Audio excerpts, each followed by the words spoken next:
Once upon a time. Once upon a time. Once upon a time. Once upon a time. Hi, I'm RPJ, and you are listening to Dads Read Princess Stories. Today's dad is Ian Case. Ian Case is 53 years old. He's married with 2 daughters, now in their 20s. Growing up, his parents read to him a lot, exposing him to the numerous joys of literature. Ian has a profound love of poetry, science fiction, classical, and Canadian literature. He and his wife spent many hours reading to their daughters and thus passed along their love of stories and storytelling to their children, who are now avid readers. Ian is a theater artist, administrator, and advocate. He also passed along his profound love of theater to his daughters. They are now pursuing their own careers in theater. Today, Ian will be reading the German fairy tale, Snow White. Once upon a time, in the middle of winter, when the snowflakes were falling like feathers from the sky, a queen sat at her window working, her embroidery frame of ebony. And as she worked, gazing at times out on the snow, she pricked her finger, and there fell from it 3 drops of blood on the snow. And when she saw how bright and red it looked, she said to herself, "Oh, that I had a child as white as snow, as red as blood, and as black as the wood of the embroidery frame." Not very long after, she had a daughter, with a skin as white as snow, lips as red as blood, and hair as black as ebony. And she was named Snow White. And when she was born, the queen died. After a year had gone by, the king took another wife, a beautiful woman, but proud and overbearing, and she could not bear to be surpassed in beauty by anyone. She had a magic looking-glass, and she used to stand before it and look in it and say, "Looking-glass upon the wall, who is fairest of us all?" And the looking-glass would answer, "You are fairest of them all." And she was contented, for she knew that the looking-glass spoke the truth. Now Snow White was growing prettier and prettier, and when she was 7 years old, she was as beautiful as day, far more so than the queen herself. So one day, when the queen went to her mirror and said, "Looking-glass upon the wall, who is fairest of us all?" it answered, "Queen, you are full fair, 'tis true, but Snow White fairer is than you." This gave the queen a great shock, and she became yellow and green with envy, and from that hour her heart turned against Snow White, and she hated her. And envy and pride, like ill weeds, grew in her heart higher every day, until she had no peace day or night. At last she sent for a huntsman and said, "Take the child out into the woods so that I may set eyes on her no more. You must put her to death and bring me her heart for a token." The huntsman consented and led her away. But when he drew his cutlass to pierce Snow White's innocent heart, she began to weep and to say, "Oh, dear huntsman, do not take my life. I will go away into the wild woods and never come home again." And as she was so lovely, the huntsman had pity on her and said, "Away with you then, poor child," for he thought the wild animals would be sure to devour her.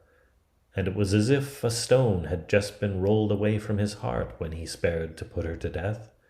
For at that moment a young wild boar came running by, so he caught it and killed it, and taking out its heart, he brought that to the queen for a token.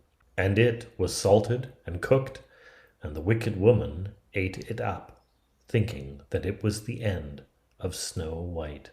Now when the poor child found herself quite alone in the wild woods, she felt full of terror, even to the very leaves on the tree, and she did not know what to do for fright.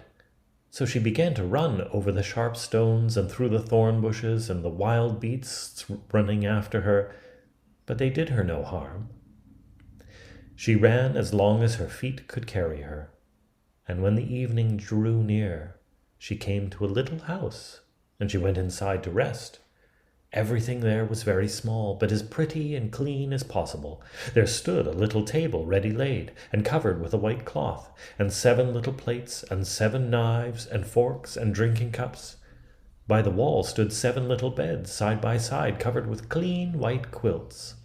Snow White, being very hungry and thirsty, ate from each plate a little porridge and bread, and drank out of each little cup a drop of wine so as not to finish up one portion alone. After that, she felt so tired that she lay down on one of the beds, but it did not seem to suit her.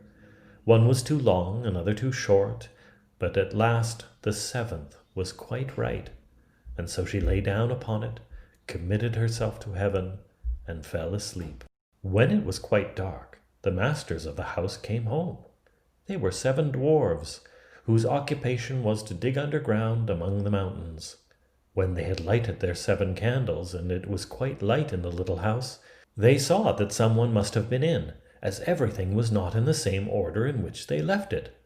The first said, "Who has been sitting in my little chair?" The second said, "Who has been eating from my little plate?" The third said, "Who has been taking my little loaf?" The fourth said, "Who has been tasting my porridge?" The fifth said, "Who has been using my little fork?" The sixth said, "Who's been cutting with my little knife?" And the seventh said, "Who's been drinking with my little cup?" Then the first one, looking round, saw a hollow in his bed, and cried, "Who's been lying in my bed?" And the others came running and cried, "Someone has been in our beds too." And when the 7th looked at his bed and saw little Snow White lying there asleep, he told the others, who came running up, crying in their astonishment, and holding up their 7 little candles to throw a light on Snow White. "Oh, goodness! Oh, gracious!" cried they. "What beautiful child is this?" And were so full of joy to see her that they did not wake her, but let her sleep on. And the 7th dwarf slept with his comrades, an hour at a time with each, until the night had passed. When it was morning, and Snow White awoke and saw the 7 dwarfs, she was very frightened, but they seemed quite friendly, and asked her what her name was, and she told them.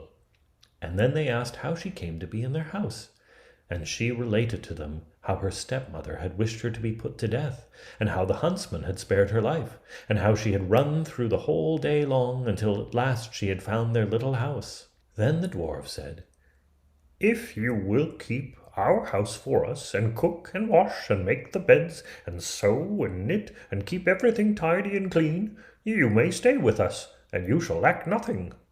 "With all my heart," said Snow White, and so she stayed, and kept the house in good order. In the morning the dwarfs went to the mountain to dig for gold, and in the evening they came home, and their supper had to be ready for them. All the day long the maiden was left alone, and the good little dwarfs warned her, saying, "Beware of your stepmother. She will soon know you are here. Let no one into the house." Now the queen, having eaten Snow White's heart, as she supposed, felt quite sure that she was now the first and fairest, and so she came to her mirror and said, "Looking glass upon the wall, who is the fairest of us all?" And the glass answered, "Queen, thou art of beauty rare, but Snow White living in the glen with the 7 little men is 1,000 times more fair." Then she was very angry, for the glass always spoke the truth, and she knew that the huntsman must have deceived her, and that Snow White must still be living, and she thought and thought how she could manage to make an end of her, for as long as she was not the fairest in the land, envy left her no rest. At last she thought of a plan. She painted her face and dressed herself like an old peddler woman, so that no one would have known her. In this disguise she went across the 7 mountains until she came to the house of the 7 little dwarfs, and she knocked at the door and cried, "Fine wares to sell, fine wares to sell." Snow White peeped out of the window and cried, "Good day, good woman, what have you to sell?" "Good wares, fine wares," answered she, "laces of all colors, and she held up a piece that was woven of variegated silk. I need not be afraid of letting in this good woman, thought Snow White, and she unbarred the door and bought the pretty lace. What a figure you are, child, said the old woman. Come, let me lace you properly for once. Snow White, suspecting nothing, stood up before her and let her lace her with the new lace. But the old woman laced so quick and tight that it took Snow White's breath away, and she fell down dead. Now you have done with being the fairest, said the old woman, as she hastened away. Not long after that, towards evening, the 7 dwarfs came home, and they were terrified to see that their Snow White was lying on the ground without life or motion. They raised her up, and when they saw how tightly she was laced, they cut the lace in two, and she began to draw breath, and little by little she returned to life. When the dwarfs heard what had happened, they said, The old peddler woman was no other than the wicked queen. You must beware of letting anyone in when we are not here. And when the wicked woman got home, she went to her glass and said, Looking glass against the wall, who is fairest of us all? And it answered as before, Queen, thou art of beauty rare, but Snow White living in the glen with the 7 little men is 1,000 times more fair. When she heard that, she was so struck with surprise that all the blood left her heart, for she knew that Snow White must still be living. But now, she said, I will think of something that will be her ruin. And by witchcraft she made a poisoned comb. Then she dressed herself to look like another different sort of old woman. So she went across the 7 mountains and came to the house of the 7 dwarfs and knocked at the door and cried, Good wares to sell, good wares to sell. Snow White looked out and said, Go away, I must not let anyone in.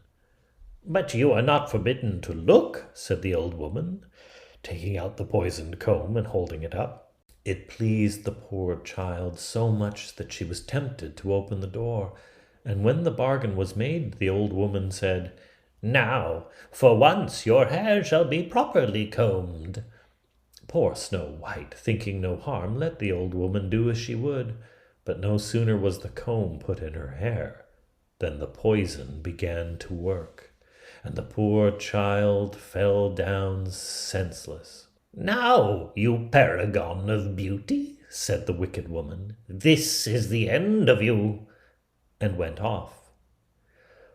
By good luck, it was now nearing evening, and the 7 little dwarfs came home and saw Snow White lying on the ground as dead. They thought directly that it was the stepmother's doing, and looked about, found the poison comb, and no sooner had they drawn it out of her hair than Snow White came to herself and related all that had passed. Again they warned her once more to be on her guard, and never again to let anyone in at the door. And the queen went home and stood before the looking-glass and said, Looking-glass against the wall, who is fairest of us all? And the looking-glass answered as before, Queen, thou art of beauty rare, but Snow White living in the glen with the 7 little men is 1,000 times more fair. When she heard the looking-glass speak thus, she trembled and shook with anger. Snow White shall die, cried she, though it should cost me my own life. And then she went to a secret lonely chamber where no one was to come, and there she made a poisonous apple. It was beautiful to look upon, being white with red cheeks, so that anyone who should see it must long for it.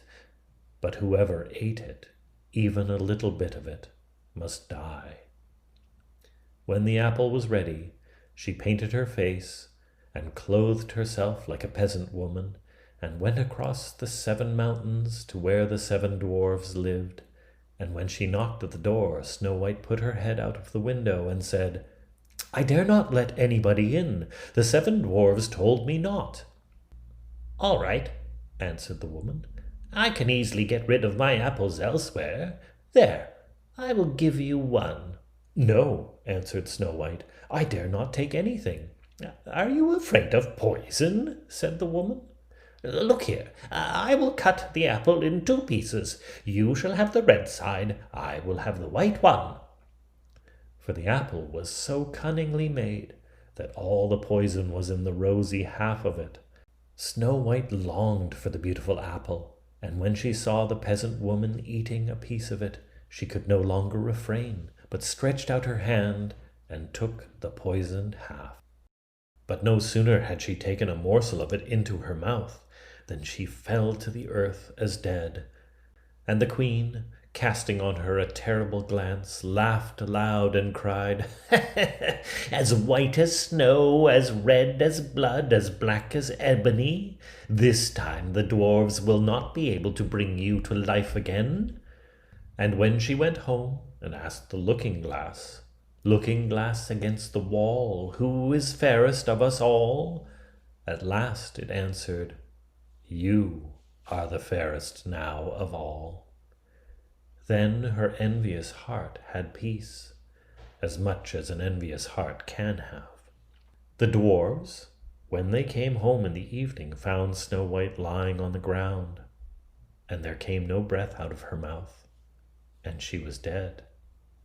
They lifted her up, sought if anything poisonous was to be found, cut her laces, combed her hair, washed her with water and wine, but all was of no avail. The poor child was dead, and remained dead. Then they laid her on a bier, and sat all 7 of them round it, and wept and lamented for 3 whole days. And they would have buried her, but that she looked still as if she were living, with her beautiful blooming cheeks. So they said, "We cannot hide her away in the black ground." And they made a coffin of clear glass, so as to be looked into from all sides, and they laid her in it, and wrote in golden letters upon it her name, and that she was a king's daughter.